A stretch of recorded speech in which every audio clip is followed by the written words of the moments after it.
Hello दोस्तों। Blood related जितने भी क्वेश्चन थे उसका दोस्तों ये दूसरा पार्ट है। और दोस्तों मैं ब्लड रिलेटेड जितने भी क्वेश्चन बन रहे हैं वो जितने भी क्वेश्चन बनने थे वो सारे क्वेश्चन मैंने इन दो वीडियो में दो पार्ट में डाल दिए हैं। इसके बाहर कोई ब्लड जो ब्लड रिलेटेड क्वेश्चन है इसके बाहर कुछ जाने वाला नहीं है। और दोस्तों ये जो तैयारी बता रहा हूँ मैं ख़ास तौर से रेलवे के एग्ज़ामों के लिए, ग्रुप डी और एनटीपीसी के आने वाले एग्ज़ामों के लिए। ठीक है, तो दूसरा पार्ट शुरू करते हैं दोस्तों। दूसरे पार्ट का दोस्तों पहला क्वेश्चन है, रक्त जमाने में किस तत्व की मुख्य भूमिका होती है। तो दोस्तों रक्त जमाने में कैल्शियम की मुख्य भूमिका होती है। ठीक है। और दोस्तों मैं कैल्शियम से एक याद आया मेरे को, मैं अभी जो क्वेश्चन आ रहे थे पिछले ग्रुप डी में क्वेश्चन आए थे जो 2019 में एग्जाम लगे थे ग्रुप डी के, उनमें जो अधिकतर जो क्वेश्चन आए थे वो आवर्त सारणी से आए थे। ठीक है, जो अधिकतर क्वेश्चन आए थे वो आवर्त सारणी से मतलब बनाए गए थे। और मतलब बहुत बढ़िया बढ़िया क्वेश्चन बनाए गए थे जो पहले नहीं पूछे गए थे। अधिकतर क्वेश्चन आवर्त सारणी से उठाए गए थे। तो मैं जो एक वीडियो आवर्त सारणी पे बनाऊंगा, जितने भी क्वेश्चन आए हुए हैं पहले उनका, और जो आ सकते हैं ये आवर्त सारणी से जो मोस्ट इंपॉर्टेंट क्वेश्चन बन सकते हैं वो बताऊंगा। तो दोस्तों इसलिए मेरे चैनल को सब्सक्राइब कर लीजिए तो आपको जो आने वाले वीडियो है उनकी तुरंत नोटिफिकेशन मिल सके। और दोस्तों एक चीज़ मैं आपको बता देता हूँ, क्योंकि कंपटीशन बोर्ड जो है, जो कंपटीशन है और जो रेलवे बोर्ड है वो मतलब जो पेपर बना रहा है अब बहुत मतलब कठिन पेपर बना रहा है। कंपटीशन भी बहुत हार्ड हो चुका है। दोस्तों ये मत सोचना ये क्वेश्चन मतलब पढ़ना नहीं पढ़ना, एक एक नंबर जो दोस्तों इन्हीं क्वेश्चनों से जुड़ेंगे। एक एक नंबर मतलब जितना बताएं या आप पढ़ो तो मतलब जितना भी पढ़ो मन लगा के पढ़ो। 2 महीने हैं, लगभग 2 महीने के बाद आपको मतलब एग्ज़ाम स्टार्ट हो जाएंगे शायद 2 महीने बाद, पर लगभग 2 महीने आपको तैयारी के लिए। तो जितने भी मैं साइंस में क्वेश्चन आए हुए हैं, अगर प्रीवियस क्वेश्चन जितने भी आए हैं उनका मैं वीडियो ज़रूर बनाऊंगा। उनका तो मैं वीडियो बनाऊंगा ही बनाऊंगा साइंस के। और दोस्तों और जितने क्वेश्चन आ सकते हैं जो आएंगे, उन जो क्वेश्चन हैं एनसीईआरटी किताबों जितने भी क्वेश्चन बनेंगे मैं आपको बनाकर वीडियो के रूप में आपको दूंगा। दोस्तों आप मेरे चैनल को सब्सक्राइब कर लीजिए जिससे आपको तुरंत वीडियो का नोटिफिकेशन मिल जाए। ठीक है दोस्तों, अगला क्वेश्चन है दोस्तों, अस्थि मज्जा के किस ऊतक में रक्त का निर्माण होता है। तो दोस्तों अस्थि मज्जा मतलब बोन मेरो के किस ऊतक में, टिश्यू, ऊतक को टिश्यू बोलते हैं। तो दोस्तों ये अंग्रेजी के वर्ड है, जैसे बोन मेरो है, टिश्यू है, तो इनको दोस्तों याद करना जरूरी है। जैसे एग्जामिनर वगैरह ऐसे कर रहे हैं अभी, क्या करते हैं जैसे इन्हीं को इंग्लिश में लिखते हैं, जैसे बोन मेरो है तो बोन मेरो इंग्लिश जो इंग्लिश में हिंदी में ट्रांसलेट करेंगे तो अस्थि मज्जा होता है, पर वो इसी को बोन मेरो को हिंदी में लिख देता है, बोन मेरो ऐसे करके लिख देगा तो आप कन्फ्यूजन ना हो, इसलिए जो इनके इंग्लिश वर्ड है वो भी ध्यान रखो।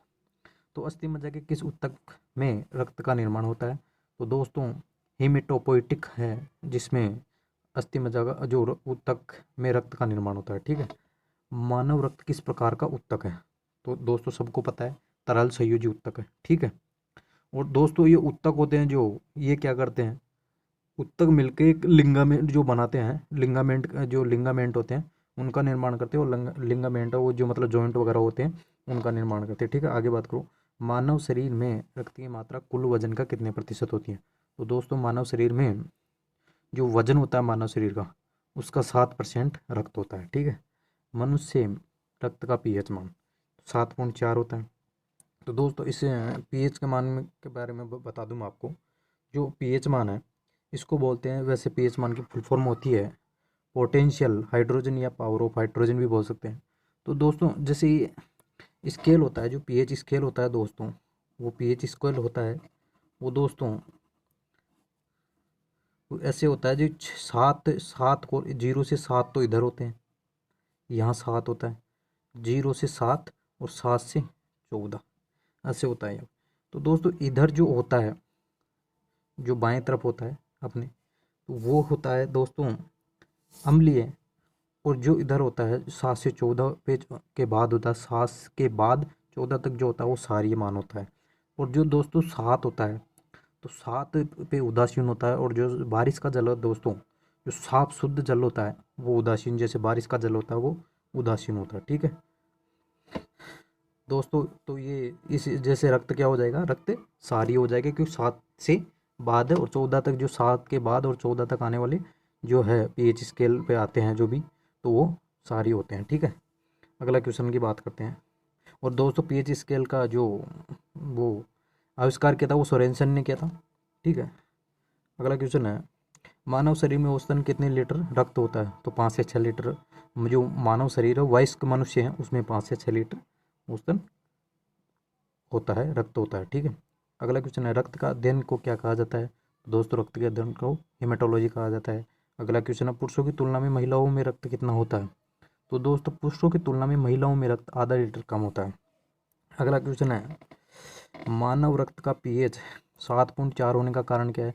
तो वो तो कारण मतलब कारण रक्त की प्रकृति सारी होगी, मैंने ऊपर बताई दी आपको। अगला क्वेश्चन दोस्तों कि रक्त के निर्माण की प्रक्रिया को क्या कहा जाता है? तो दोस्तों रक्त के निर्माण की प्रक्रिया को हीमोपोइसिस कहा जाता है। ठीक है दोस्तों, ये सब क्वेश्चन इंपॉर्टेंट है और सिलेक्टेड क्वेश्चन है, इनको याद कर लेना। अब भी पिछले एग्जामों में इतने हार्ड नहीं है, पर अब एग्ज़ाम अब दिन दिन जैसे जैसे एग्ज़ाम आ रहे हैं, मतलब बोर्ड वगैरह सब, मतलब जो क्वेश्चन ढूंढ ढूंढ के अच्छा अच्छे से अच्छे जो जितने अच्छे क्वेश्चन बन सकते हैं वो डाल रहे हैं। ठीक है, और कंपटीशन भी बहुत हार्ड हो गया, तो दोस्तों किसी भी क्वेश्चन को मत छोड़ो, जो भी मतलब जहाँ से भी मिले आपको उसको सबको मतलब आराम से मतलब पढ़ लो बहुत खतरनाक तरीके से।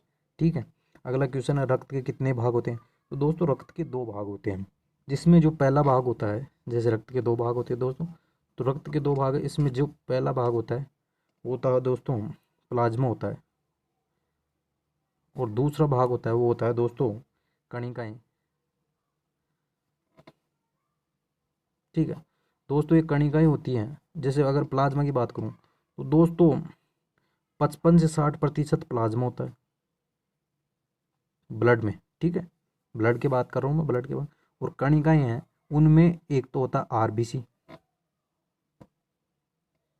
एक होता है डब्ल्यूबीसी, और एक होता है प्लेटलेट्स।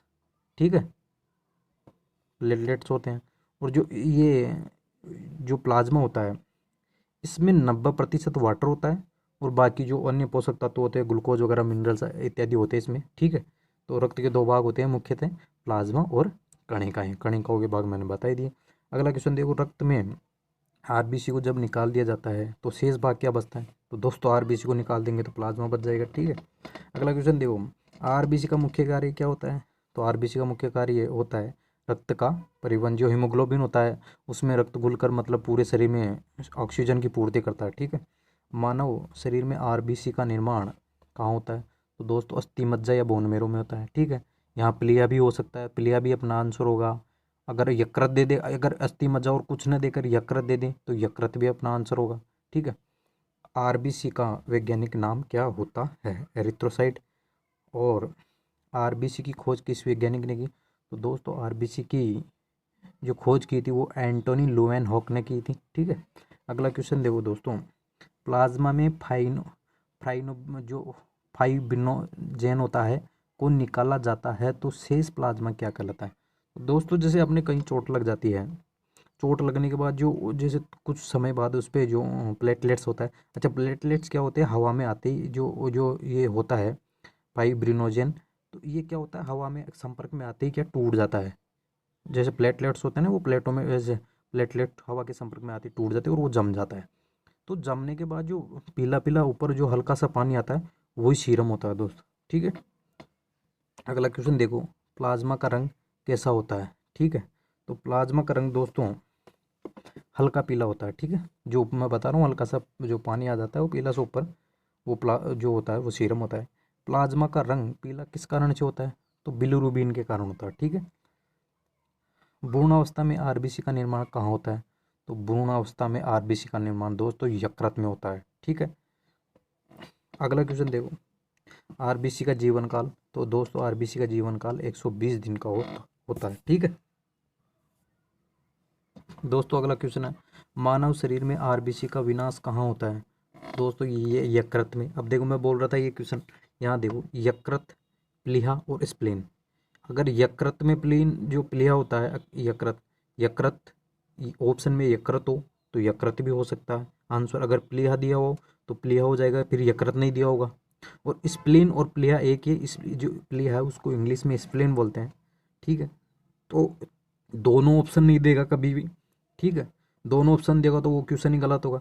बाकी एक या तो यकृत देगा या प्लीहा देगा, ठीक है। दोनों में से एक कोई सा भी दे देगा। अगला क्वेश्चन देखो, आरबीसी का कब्रगाह है, ठीक है। तो दोस्तों आरबीसी का कब्रगाह है, इसको भी देख लेंगे बाद में।